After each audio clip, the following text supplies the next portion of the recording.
আমরা সবসময় আমি একটা কথা বলি, উরুস আমরা করি, ঈদে মিলাদুন নবী সাল্লাল্লাহু আলাইহি সাল্লাম থেকে শুরু করে আমরা উরুস করি।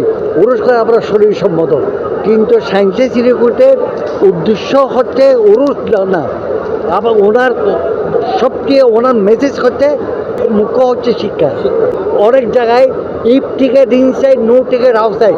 আপনি গরু দিচ্ছেন, ঠিক আছে, কতজন এইভাবে, কিন্তু না, আপনি গরু দিচ্ছেন, আপনি শিল্পপতি, ইনি গরু দিচ্ছেন, ইনি শিল্পপতি, কিন্তু আপনি খাচ্ছে যে রিক্সা চালাও, ঠেলাগাড়ি এলা সব কিছু। এইখানে দেখতেছে হাজার হাজার মানুষ, ওখানে কোনো ভেদাভেদ আছে? কে শিল্পপতি, কে সদাগর, কে ঠেলাগাড়ি এলা, কে কুড়ি না, কিন্তু আমরা শরীর সভ্যতা উরুষ করি এবং ইচ্ছাতে কেয়ামত পর্যন্ত করতে থাকবো। তবে একটা জিনিস আমাদের সাইন্টিফিক করে উরুষ আমরা করি এবং করতে থাকবো, কিন্তু আমাদের শিক্ষা শিক্ষা হচ্ছে মুখ্য। এই জন্য বলেছে বুঝে দেখতে হয়তো জামিয়া জামিয়া কি, জামিয়া একটা কারখানা, কিসের কারখানা? আলেম তৈরি করার কারখানা।